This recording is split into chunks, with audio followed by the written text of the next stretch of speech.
Hello and welcome in book board academy. आज का अपना टॉपिक है हिंदी में उपसर्ग एवं प्रत्यय। मेनली बहुत सारे एग्जाम में पूछा जाता है और आरएस में भी इसका क्वेश्चन पूछा जाता है, तो अपन इसके बारे में डिस्कस करेंगे किस तरह के प्रश्न आता है और इसको कैसे अच्छी तरीके से समझ सकते हैं।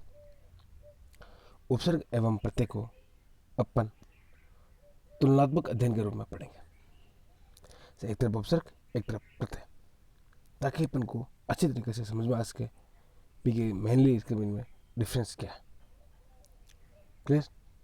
तो शुरू करते हैं अपन आज का टॉपिक उपसर्ग एवं प्रत्यय, प्रीफिक्स एंड सुफिक्स।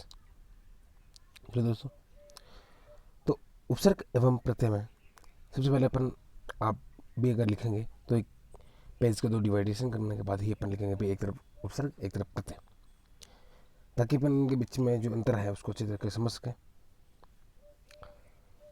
तो शुरू करते हैं अपन उपसर्ग और प्रत्यय। सबसे पहले अपन देखेंगे कि इनका शाब्दिक अर्थ क्या है।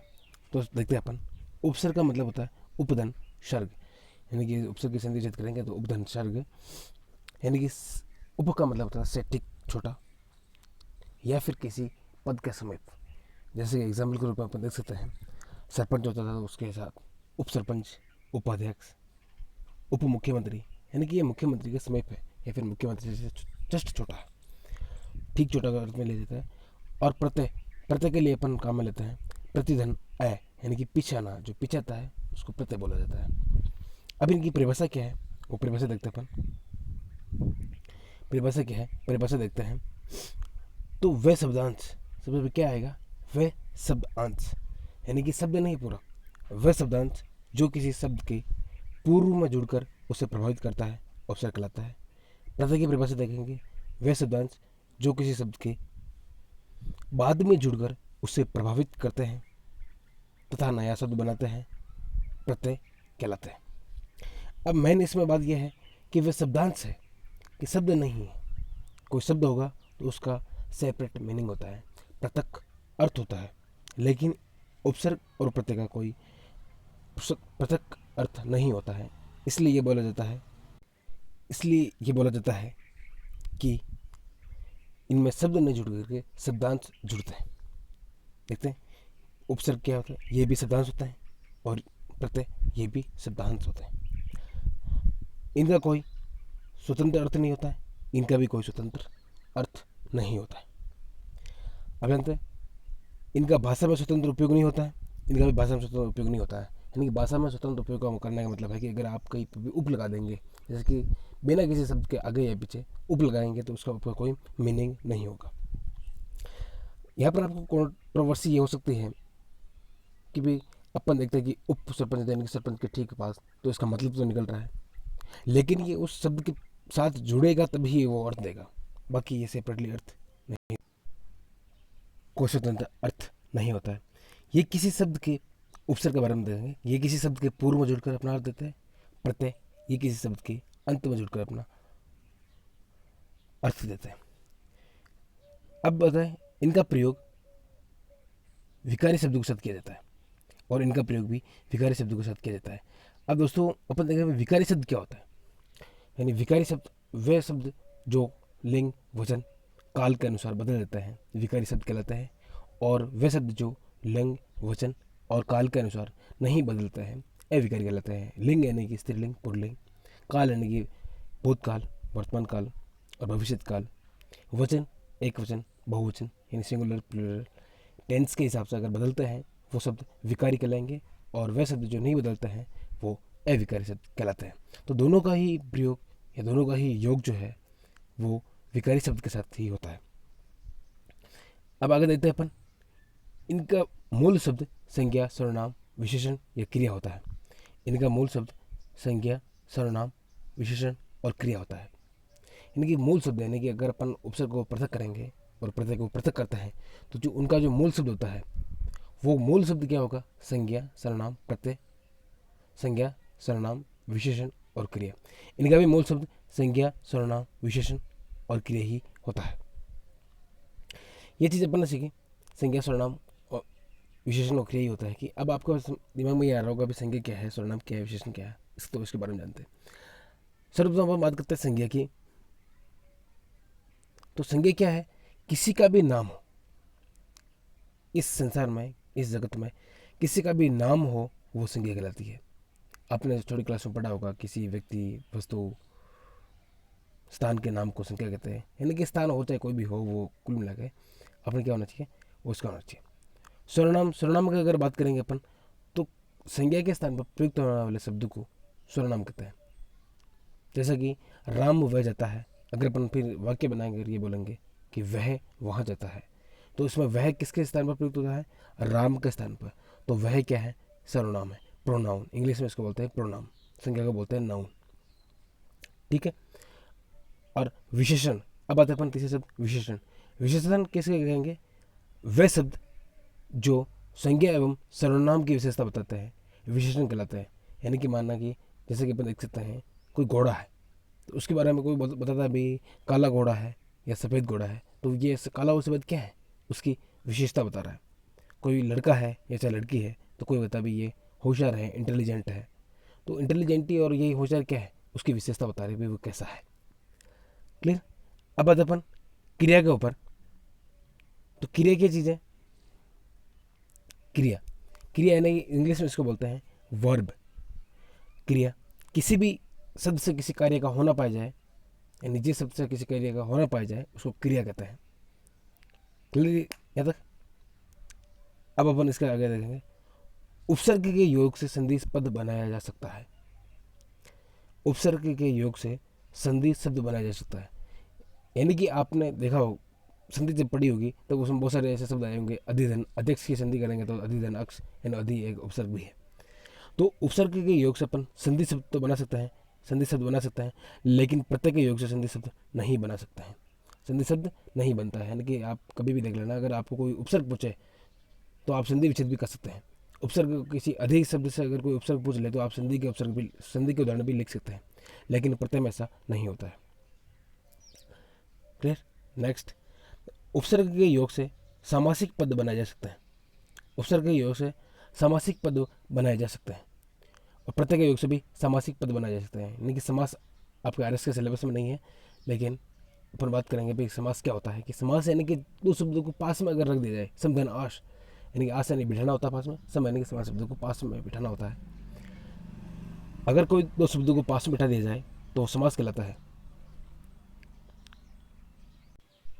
जैसे इसमें उपसर्ग में अव्ययी भाव, कर्मधारय, तत्पुरुष, बहुब्रीहि। इसमें कारक तत्पुरुष, उत्पाद, उपपद उपपद तत्पुरुष और अव्ययी भाव तत्भाव, ये समास इसमें आते हैं। नहीं, समास आप पढ़ेंगे, आप और को बताएंगे कि समास आपके सिलेबस में नहीं है अभी, तो समास को अपन डिटेल में नहीं जाएंगे। लेकिन समास ये होता है कि किसी के बीच की पद विभक्ति को लोप करके अपन किसी शब्द को पास में बिठाते हैं तो उसको समास कहते हैं। जैसे यथाशक्ति, यानी कि शक्ति के अनुसार, तो के अनुसार को हटा दिया जाता है तो यथाशक्ति यानी जैसे की शक्ति है उसका अनुसार। बहुब्रीहि समास इसका अंतर्गत बहुत अलग है, पीताम्बर जैसे विष्णु के लिए काम आता है। तो इस तरह के शब्दों के लिए समासिक पद काम में ले जाते हैं। प्रत्यय की बात करते हैं। यदि प्रत्यय का प्रथम वर्ण स्वर हो तो मूल शब्द के अंतिम वर्ण में मात्रा लगाकर जोड़ देते हैं। यानी कि जैसे कि खेल, प्रत्यय का प्रथम वर्ण अड़ी, यानी आ रहा है तो किस में जुड़ेगा ये? इसके खेल के मूल शब्द जो है, मूल शब्द ये है खेल, इसमें आड़ी से जोड़ने पर खिलाड़ी बनता है। इससे इतिहास धन एक ऐतिहासिक बनता है। क्लियर। यदि प्रथम वर्ण व्यंजन हो तो संयोग की तरह ही जुड़ते हैं। यानी कि जैसे कि ठेकेदार है तो ठेकेदार, अब इसमें संयोग हो रहा है, ये संधि नहीं है। क्लियर। ठेकेदार में क्या है? ठेकेदार, यानी कि बिल्कुल पास पास जुड़ गए हैं, तो इसमें संधि नहीं होकर ये संयोग की तरह जुड़ जाते हैं। फिर उपसर्ग और प्रत्यय के बारे में बात करते हैं। ये अवयव स्वरूप होते हैं, अर्थात अविकारी जैसे होते हैं, और ये भी अविकारी जैसे होते हैं। यानी कि दोस्तों अपन ने बात की थी कि ये किसके साथ जुड़ेंगे? विकारी शब्द के साथ। जैसे उपसर्ग को जुड़ा, अपन ने किसके साथ जुड़ा? विकारी शब्द के साथ। तो उपसर्ग क्या है? अविकारी, ये क्या है? विकारी शब्द। तो दोनों जुड़ के मिलेंगे शब्द बनाएंगे, वो क्या बनाएंगे? अविकारी शब्द ही बनाएंगे। ये भी क्या बनाएंगे? अविकारी शब्द ही बनाएंगे। हमेशा प्रत्यय और उपसर्ग के जुड़ने के बाद जो भी शब्द बनता है वो अविकारी होता है, अर्थात वह लिंग, वचन और काल के अनुसार नहीं बदलता कभी भी। क्लियर? अब आते हैं अपन, अर्थात इनके योग से बना शब्द अविकारी होता है, इनके योग से बना शब्द भी अविकारी ही होता है। अब अपन बात करते हैं उपसर्ग के बारे में। ये तो था तुलनात्मक अध्ययन, उसके तक यहाँ तक। अब अपन बात करते हैं उपसर्ग के बाद भेद। क्या है? उपसर्ग के भेद, यानी उपसर्ग के कितने भेद होते हैं बात करेंगे अपन। तो संस्कृत के उपसर्ग 22 होते हैं, हिंदी के उपसर्ग भी 22 होते हैं, 22 से 24। विदेशी उपसर्ग भी 22 होते हैं, अन्य उपसर्ग भी 22 होते हैं। यानी कि लगभग आपको एक दिमाग में रखना है कि किसी भी भाषा का उपसर्ग पूछे वो लगभग 22 होता है। ठीक है दोस्तों। अब आता है अपन प्रश्न के प्रकार, टाइप्स ऑफ क्वेश्चन, कि एग्जाम में अपन को क्वेश्चन कैसे पूछेगा। तो कोई प्रश्न दे दिया तो अपन को ये चीज़ पूछ सकता है कि इसमें उपसर्ग या प्रत्यय अलग कीजिए, मूल शब्द छांट के लिखिए, या कोई शब्द है उसका संधि विग्रह करना है, हो सकता है समास विग्रह करेंगे तो भी अपन को उपसर्ग प्रत्यय मिलेंगे, यानी संयोग पद हो तो भी प्रथम पद अलग कर देंगे अपन, तो उसमें उपसर्ग अपन को मिल जाएगा। यानी कि अपन को हमेशा है कि मूल शब्द पृथक करना होता है। बहुत सी बार किसी प्रश्न में एक से अधिक उपसर्ग भी होते हैं, प्रत्यय होते हैं, तो वो अपन को अलग करना होता है। यानी कि अगर जब भी अपन को अगर प्रत्यय और उपसर्ग को अलग करने के बारे में बात करेंगे तो अपन को है कि उसमें जितने भी प्रत्यय और उपसर्ग है उनको सबको पृथक करना होगा। क्लियर? और एक बात ये नोट करके अपन को पता करनी है कि मूल शब्द हमेशा विकारी ही होगा। मूल शब्द हमेशा विकारी होगा, अर्थात कि वो लिंग वचन काल के अनुसार बदलता रहेगा। अब हम बात करते हैं उदाहरण के लिए, जैसे संधि अगर की बात की जाए, अध्यक्ष की संधि होती है अधिनायक्ष, और अधिनायक की होती है अधिनायक। दोनों में अधि ही उपसर्ग है, लेकिन एक पद संधि का है, एक पद समास पद है। तो अपन को पता करना है कि ये समास के साथ भी जुड़ता है और ये संधि भी होते हैं, संयोग पद भी होती है, सॉरी समास नहीं, संधि संयोग पद। अब जैसे उपसर्ग में अंतर करना है, जैसे कि अपशब्द, अपशब्द, अपमान, अपकार, अपपक्ष। तो अपन को लग रहा होगा कि इसमें सभी में ये अप उपसर्ग होगा, लेकिन ऐसा नहीं है। इन तीनों में तो अप उपसर्ग है। क्यों? क्योंकि शब्द मान, कार ये एक सार्थक शब्द है, जबकि इसमें अप कहेंगे तो च कोई सार्थक शब्द नहीं होता है, इसलिए पक्ष इसमें सार्थक शब्द है, तो इसका उपसर्ग हो जाएगा ए। क्लियर दोस्तों? अब अपन बात करते हैं आगे एकाधिक उपसर्ग के पद। बहुत सी बार किसी शब्द के अंतर्गत एक उपसर्ग नहीं होकर एक से अधिक उपसर्ग होते हैं। जैसे व्यवहार में विधन, अवधन, हार, यानी इसमें हार मूल शब्द है। हार क्या है?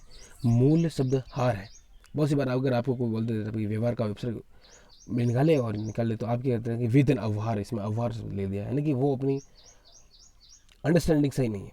क्योंकि हमेशा अपन को इसका मूल शब्द लिखना है। प्रौद्योगिकी करेंगे तो प्रधन, उत्धन, योगधन, इक, यानी कि इसके अंतर्गत क्या होता है? प्रधन, उत्धन, योगधन, इक, यानी कि प्रौद्योगिकी के अंतर्गत ये चीज़, इसमें योग मूल शब्द है, बाकी इसमें एक प्रत्यय लगा हुआ है, ये दो उपसर्ग है। ऐसा ही है कि पूर्वोपनिवेशिक अगर शब्द की बात करेंगे तो पूर्व, धन उप, धन नि, धन वेश, धन इक, यानी इसमें वेश शब्द जो है वो क्या है? अपना मूल शब्द है, बाकी इसमें तीन उपसर्ग है और एक प्रत्यय जुड़ा है, जिसके कारण अपन को औपनिवेशिक शब्द बनता है। इसी तरह अनिश्चितता, इसके अंतर्गत एधन, निश्चन, चिंतता भी होता है और निह भी होता है, लेकिन अपन को मोस्टली निह उपसर्ग में अपन काउंट नहीं करते हैं, इसलिए अपन को मोस्टली अगर जो है उसमें निश करना है। अगर निश नहीं हो ऑप्शन में, अगर निह हो तो उसको निह को ठीक करना है। अपन को ऐसे अड़के नहीं बैठना है कि भाई नहीं यही होगा यही होगा, नहीं, दोनों भी सही है। तो मेनली जो संस्कृत की जो उपसर्ग है उसमें कभी विसर्ग का नहीं होता है। संस्कृत भाषा जो पढ़ते हैं उसमें निह उपसर्ग कभी नहीं होता है, लेकिन हिंदी में होता है। इसलिए अपन को अगर ऑप्शन में निस हो तो हमेशा निस को ही राइट करना है, अगर निस ऑप्शन में नहीं हो और निह हो तो निह को राइट करना है। अड़कर नहीं बैठना है कि अपन को तो ये पढ़ा था निस निस ही होगा, ऐसा नहीं है। अब अगर अपन देखते हैं, हाँ, उपसर्ग के बारे में एक मेन बात है कि उपसर्ग में तालव्य सकार और मूर्धन्य सकार के उपसर्ग कभी नहीं होते, कभी नहीं आता है। यानी तालव्य सकार है, यानी कि तालव्य सकार यानी कि ये तालव्य है, मूर्धन्य सकार यानी कि इस तरह का जो है वो उपसर्ग में कभी नहीं आता है। तो ऊपर को देखना है कि केवल इसमें दंत्य से, यानी कि जिसको अपन हिंदी से भी बोलते हैं, यही केवल उपसर्ग में आता है। जैसे आप देखेंगे निष्फल, तो निह धन फल, यानी कि यहाँ पर निह धन फल में निष्फल, निह धन फल यानी कि निश, ये मूर्धन्य निशकार प्लस फल, और निस्धन फल यानी कि दंत्य सकार है, तो हमेशा दंत्य सकार वाला ही राइट माना जाएगा। ये गलत है, ये क्या है, गलत है, आपका ये सही है। यानी कि निह श्वास में भी निह धन श्वास, या फिर आप लोग को निह धन श्वास या फिर निस्धन श्वास, निस्वार्थ में निह धन स्वार्थ या फिर निस्धन स्वार्थ, ये होगा, ये सही नहीं होता है। क्लियर। इसी तरह दुष्कर्म में भी यही होगा, यानी कि तल्लव्य और मूर्धव्य सकार कभी नहीं होते हैं। अब आप सोच रहे होंगे कि सकार क्या होता है, आपने बहुत सारी बार पढ़ा होगा, ककार बन जाता है, सकार बन जाता है, यानी कि हिंदी वर्णमाला के अंतर्गत जो है, अगर कोई क वर्ण है तो उसको ककार बोलते हैं, स है तो उससे बनने वाले शब्द को सकार बोलते हैं, तो अगर ये है तो इसको ये सकार बोलते हैं। यानी कि कहने का मतलब कोई भी वर्ण हो उसके पीछे कार जोड़ दिया जाता है, यानी कि उसके द्वारा जो कौन सा शब्द बनेगा, इसीलिए इसको ककार, सकार, खकार, घकार, यानी कि सबके पीछे जो भी हिंदी वर्णमाला है उसके पीछे कार शब्द जोड़ा जाता है, कि तब जाकर वो एक अपना एक्चुअल मीनिंग दे पाते हैं। और हिंदी में इसको ऐसे बोलते हैं, भी सकार है, ये ककार है, क्या जुड़ा हुआ है। इसी तरह से आपने हिंदी में देखा होगा कि 6 ककार होते हैं। कितने ककार होते हैं? 6। क्यों, कैसे, कब, कहाँ, कौन, यानी कि इसको ककार बोला जाता है। यानी कि ये सभी कहाँ से स्टार्ट हो रहे हैं? कैसे स्टार्ट हो रहे हैं। इसी तरह 6 में भी होगा, तो इस तरह सकार, तय होगा तो तकार, तय होगा तो टकार वन, इस तरह के जो होता है उसको अपन हिंदी में पढ़ा जाता है। क्लियर दोस्तों। अब बनाते हैं प्रत्यय।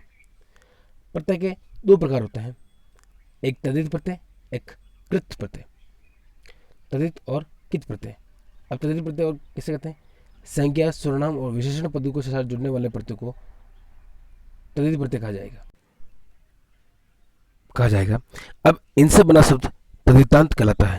यानी क्या कहलाता है? इनसे बना शब्द तद्धितांत कहलाता है। यानी कि तद्धित धन अंत, यानी कि पीछे जो शब्द आता है उसको बोलते हैं तद्धितांत, यानी कि पीछे तद्धित आएगा।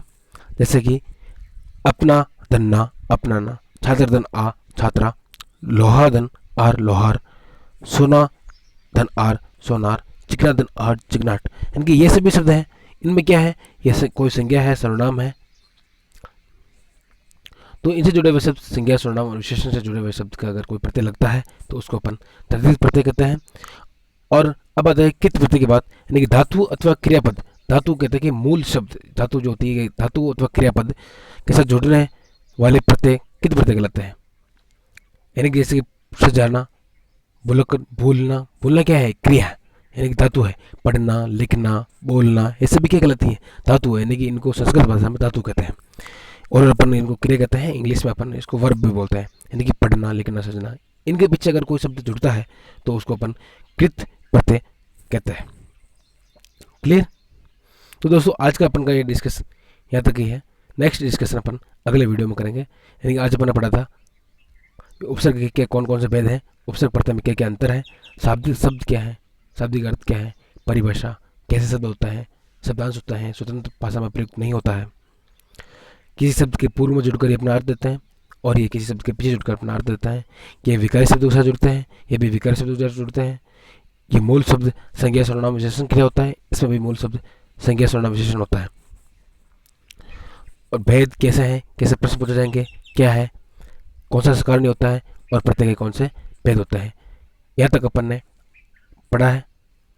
अब अपन नेक्स्ट जो इसके आगे का जो डिस्कशन है वो नेक्स्ट क्लास में करेंगे। थैंक्स।